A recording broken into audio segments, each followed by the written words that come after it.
Assalamualaikum warahmatullahi wabarakatuh. Selamat siang. Selamat siang. Alhamdulillah sebelumnya terima kasih karena sudah bersedia hadir dalam yang konseling individu pada hari ini melalui aplikasi Google Meet. Sebelum kita memulai proses konseling, mari kita perkenalan terlebih dulu. Perkenalan terlebih dulu dimulai dari kakaknya. Waktu dan kesempatan saya persilakan. Baik, perkenalkan nama saya Yuspina, Pak. Baik, ya, terima kasih. Namanya Justina. Ini juga saya akan perkenalan terlebih dahulu juga. Perkenalkan, nama Bapak Immanuel Roka. Saya merupakan guru di bidang konseling yang akan mendampingi Justina dalam sesi konseling hari ini.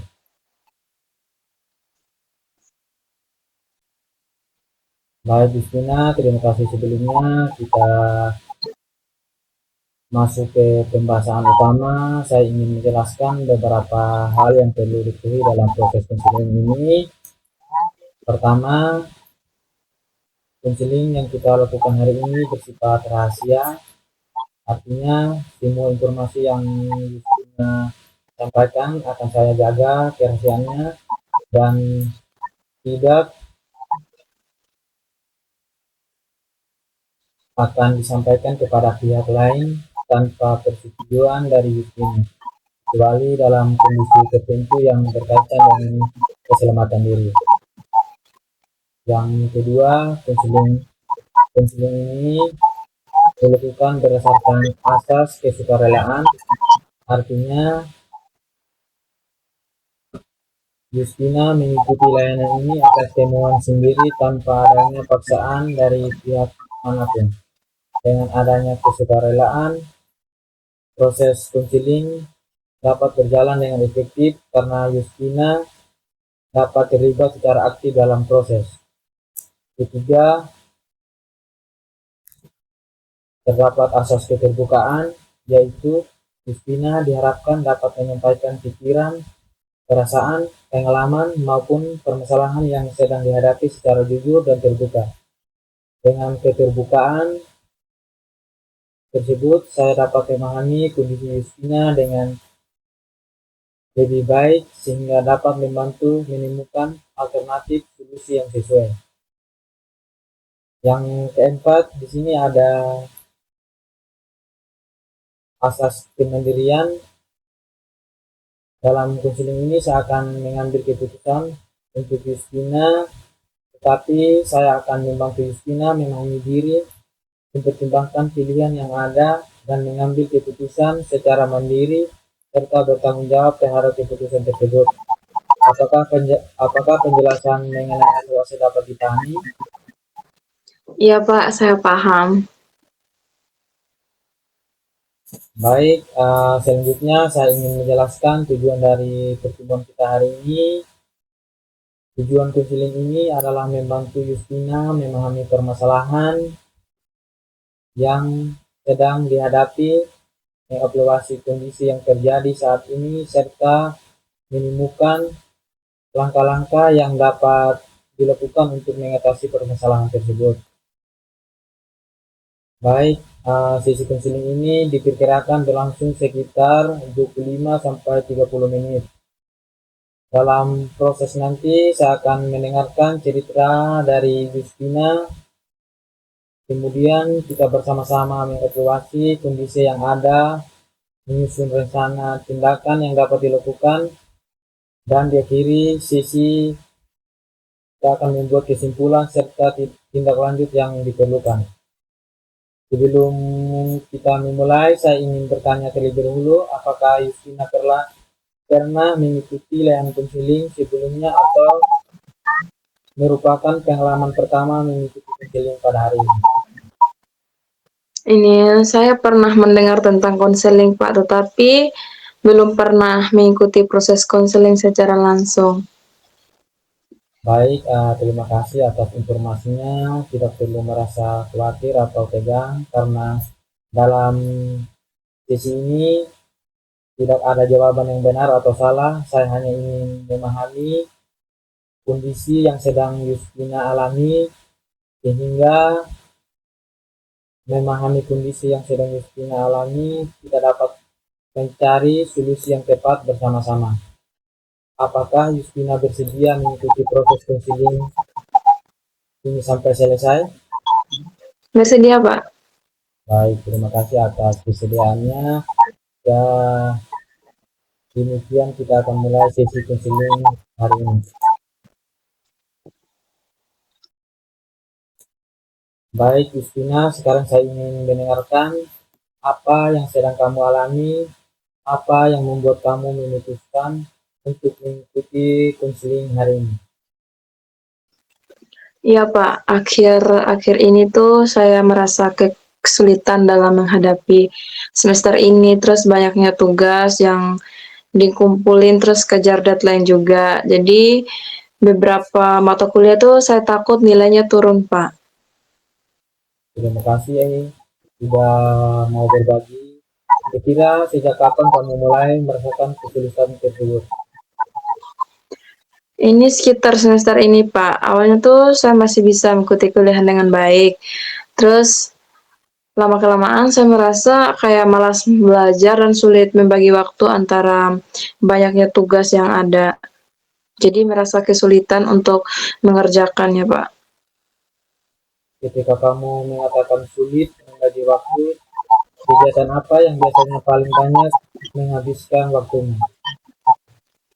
Biasanya saya lebih nyaman bermain ponsel atau nonton video dan biasanya itu dengan hal itu saya banyak menunda mengerjakan tugas sampai batas kumpulnya itu baru saya bisa mengerjakan, Pak. Karena waktu saya sebelumnya itu saya sudah menghabiskan untuk nonton video, jadi beberapa tugas tertunda.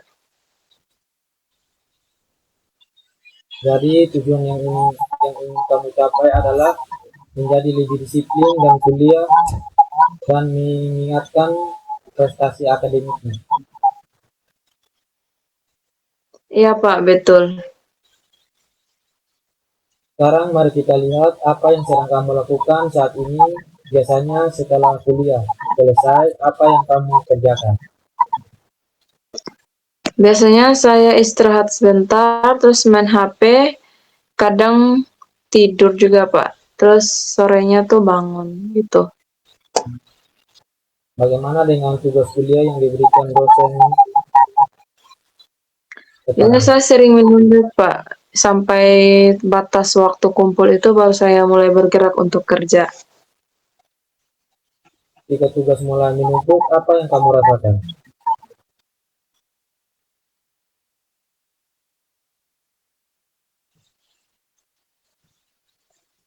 Tugas menumpuk itu biasanya saya takut sih, Pak, karena takutnya nanti nggak bisa kumpul terus nggak bisa ngerjakan.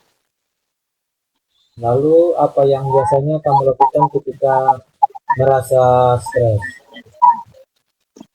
Biasanya saya malah sering ini, Pak, membuka media sosial untuk menghilangkan stres. Kalau banyak tugas biasanya saya lebih milih nonton video lucu gitu, Pak.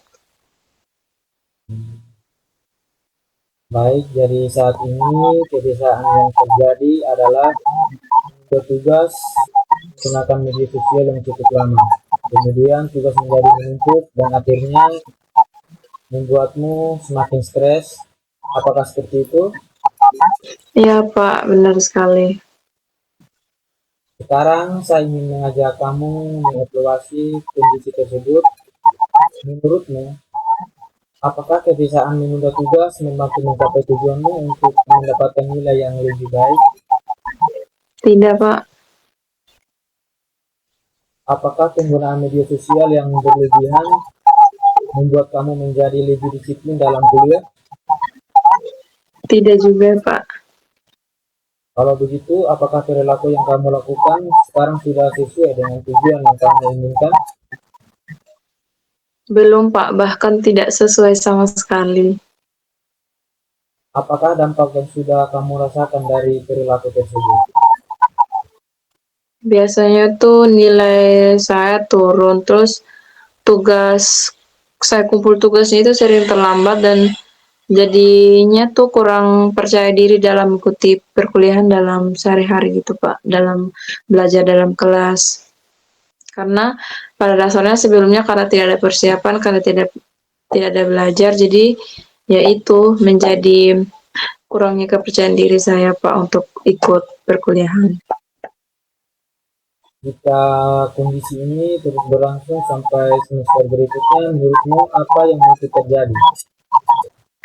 Mungkin bisa saja IPK saya turun dan bisa jadi saya akan tertinggal sama teman-teman saya yang satu kelas atau satu angkatan. Apakah itu yang kamu inginkan? Tidak, Pak. Jadi dapat kita simpulkan bahwa kebiasaan sedang kamu lakukan saat ini belum mendukung tujuan yang ingin kamu capai. Iya, Pak. Baik, sekarang kita akan membuat rencana yang biasa kamu lakukan. Menurutmu langkah pertama apa yang bisa dilakukan untuk memperbaiki kondisi ini? Mungkin mulai membuat jadwal belajar, terus mengurangi waktu bermain sosial media atau nonton video gitu Pak, dikurangi. Bagus. Berapa lama waktu yang kamu gunakan untuk belajar setiap hari? Biasanya setiap 2 jam setiap malam Pak. Lalu bagaimana dengan penggunaan media sosial? Mungkin saya akan membatasinya tuh maksimal mungkin ya 1 jam, kalau memang tidak ada yang saya cari itu saya akan batasinya sampai 1 jam, kecuali kalau untuk kerja tugas dan lain-lain yang membutuhkan HP itu pastinya kan pakai internet juga, jadi mungkin 2 jam lebih gitu Pak. Apakah kamu bersedia mulai mengerjakan tugas pada hari yang sama ketika tugas diberikan dosen? Iya Pak, mungkin saya akan coba untuk mencicil tugas itu sedikit demi sedikit agar nanti waktu pengumpulannya itu bisa selesai tepat waktu. Menurutmu siapa yang bisa membantu mengingatkan atau mendukungmu menjalankan rencana tersebut? Mungkin teman dekat sih Pak, apalagi teman kelas dan juga keluarga. Baik, dalam skala 1 sampai 10, seberapa yakin kamu dapat menjalankan rencana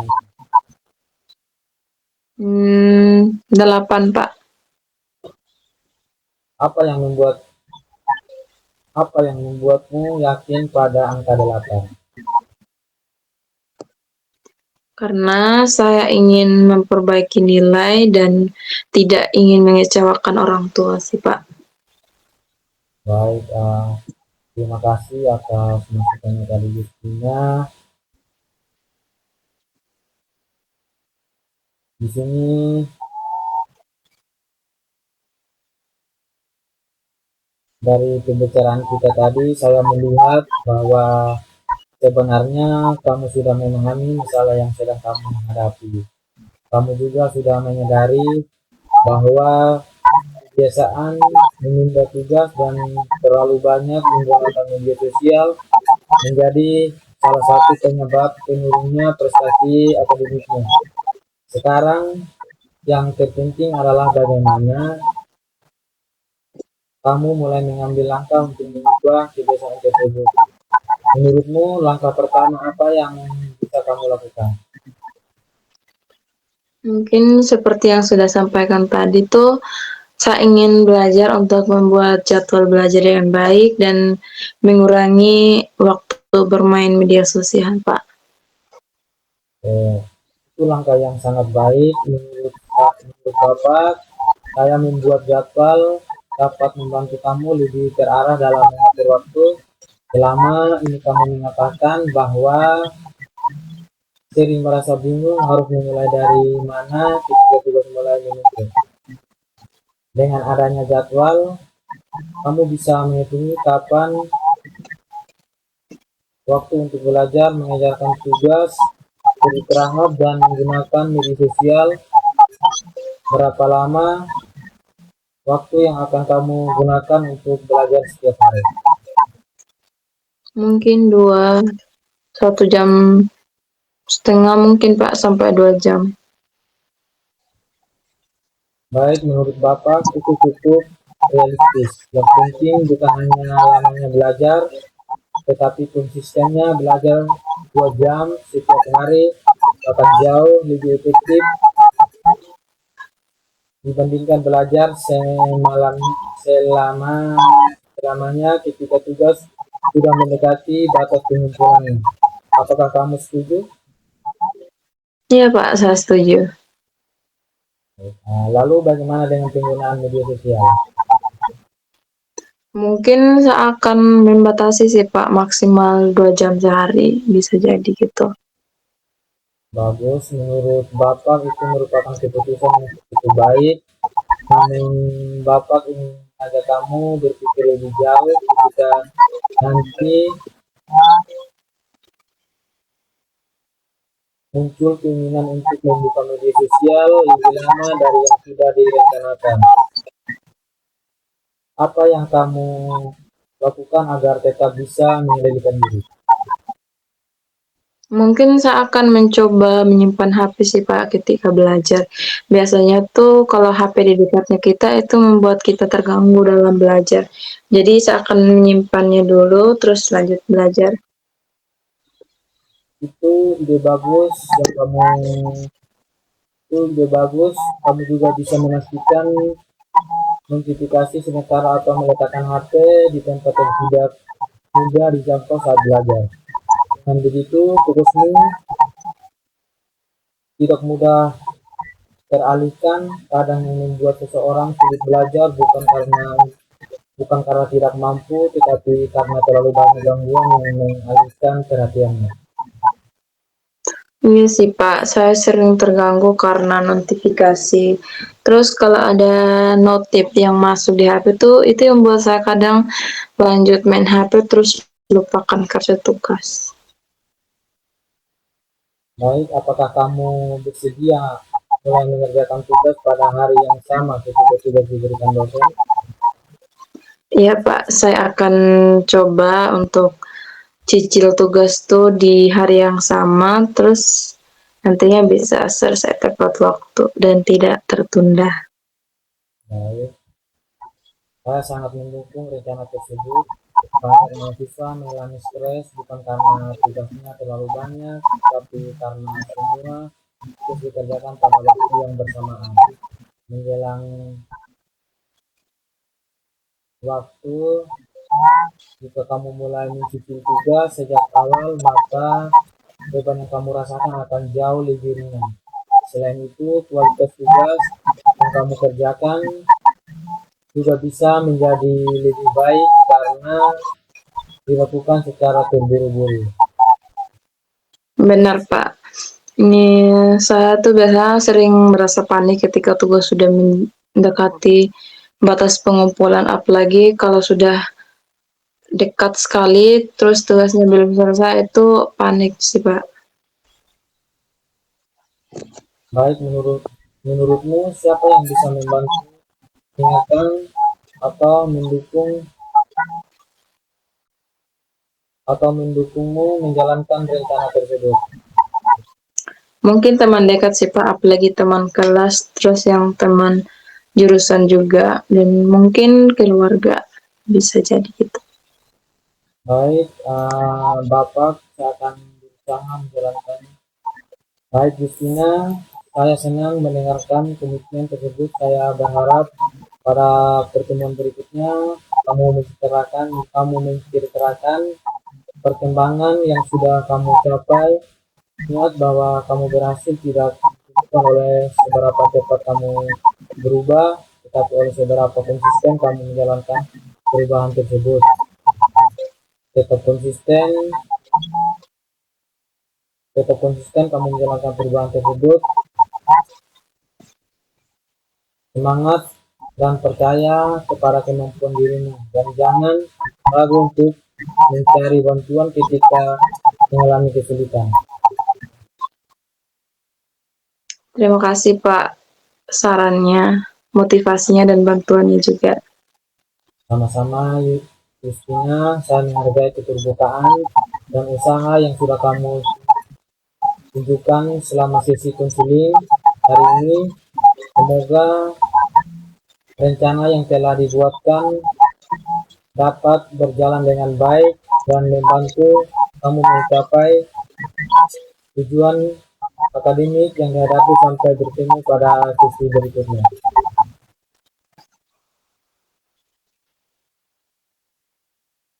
Mungkin tambahan dari Bapak, saya menghargai komitmen kamu, tunjukkan hari ini dan cerita yang kamu sampaikan. Saya melihat bahwa sebenarnya kamu memiliki keinginan yang kuat untuk berubah. Kesulitan yang kamu alami bukan karena kamu tidak mampu, tetapi kamu alami bukan karena kamu tidak mampu, tetapi karena selama ini waktu dan perhatianmu lebih banyak tersisa oleh hal-hal yang kurang mendukung dan akademik. Dalam teknik realita, kita belajar bahwa setiap pilihan yang kita ambil akan membawa ke konsekuensi tertentu. Ketika kamu memilih bertugas atau menghabiskan banyak waktu di media sosial, konsekuensinya adalah tugas menumpuk, nilai menurun, dan munculnya rasa stres. Sebaliknya, ketika kamu memulai memilih untuk mengatur waktu dengan baik, menjelaskan tugas di awal dan belajar secara teratur, maka hasil yang akan kamu peroleh juga akan berbeda. Saya juga ingin mengingatkan bahwa perubahan tidak harus langsung besar. Jangan menuntut dirimu untuk berubah secara sempurna dalam satu hari. Fokuslah pada langkah-langkah yang kecil, yang realistis, dan dapat dilakukan secara konsisten. Misalnya hari ini kamu berhasil belajar selama 1 jam atau berhasil mengurangi waktumu bermain media sosial, itu sudah merupakan kemajuan yang perlu dihargai. Selain itu, cobalah membuat daftar prioritas setiap hari. Pilihkan tugas yang paling penting dan kebijaksanaan yang penting dan kerjakan terlebih dahulu sebelum melakukan aktivitas lain. Dengan begitu, kamu akan lebih mudah mengontrol waktu dan tidak merasa kewalahan ketika tugas mulai banyak. Ketika muncul rasa malas atau keinginan untuk menunda pekerjaan, cobalah mengingat kembali tujuanmu masuk kuliah. Ingat alasannya mengapa kamu memilih jurusan ini,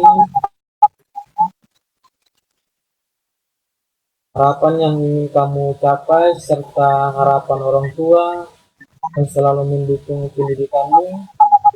Hal-hal tersebut dapat menjadikan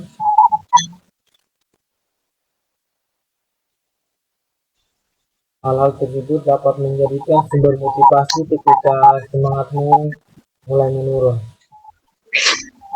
Jika suatu saat kamu gagal menjalankan jadwal yang sudah dibuat, jangan bingung menyalahkan diri sendiri. Evaluasi yang menjadi penyebabnya, kemudian perbaiki kembali keesokan harinya.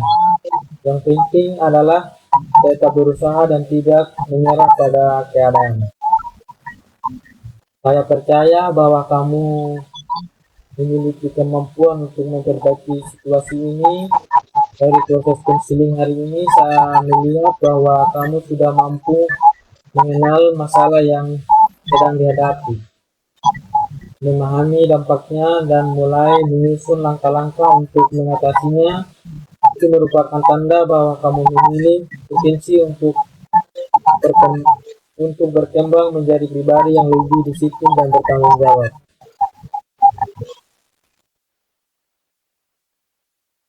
Harapan saya setelah ini selesai, kamu dapat mulai menerapkan rencana yang sudah dibuat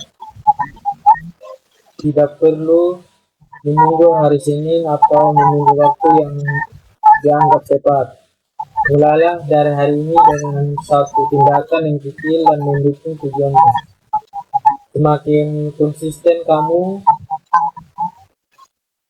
melakukannya, semakin dapat pula kamu dengan prestasi akademik yang kamu inginkan.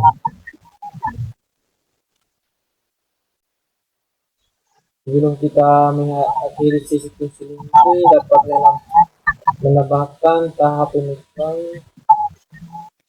Baik Justina, sebelum kita mengakhiri sesi konseling hari ini, saya ingin mengajak kamu untuk merefleksikan kembali apa yang sudah kita bahas bersama dari awal pertemuan hingga saat ini. Kita sudah membicarakan mengenai kesulitan yang kamu alami dalam perkuliahan, terutama terkait kebiasaan menunda tugas, kurangnya mengelola waktu, serta menggunakan media sosial yang cukup baik sehingga berdampak pada penurunan nilai dan motivasi belajar. Iya Pak, ini saya jadi lebih bisa memahami penyebab dari masalah yang saya alami sebelumnya. Bagus, menurut Bapak itu merupakan langkah yang sangat penting dalam proses konseling. Memahami masalah merupakan awal dari perubahan. Dari diskusi kita tadi, kamu juga sudah menyadari bahwa beberapa kebiasaan yang selama ini dilakukan ternyata belum mendukung tujuan yang ingin kamu capai. Iya Pak, saya menyadari bahwa saya terlalu sering menunda pekerjaan, menunda tugas, dan lebih banyak menghabiskan waktu untuk hal-hal yang kurang penting. Baik, selain itu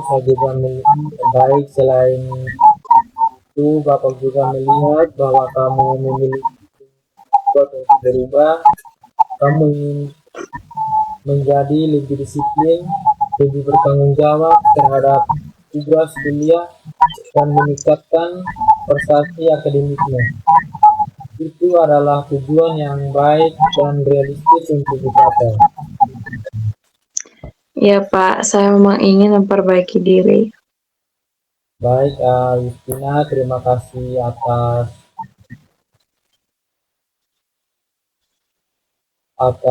mengikuti sesi konseling kita pada hari ini. Karena waktunya sudah terbatas, ini sebelum kita mengikuti sesi konseling kita pada hari ini, saya ingin bertanya kepada Justina, berikan saran dan masukan atas sesi konseling pada hari ini.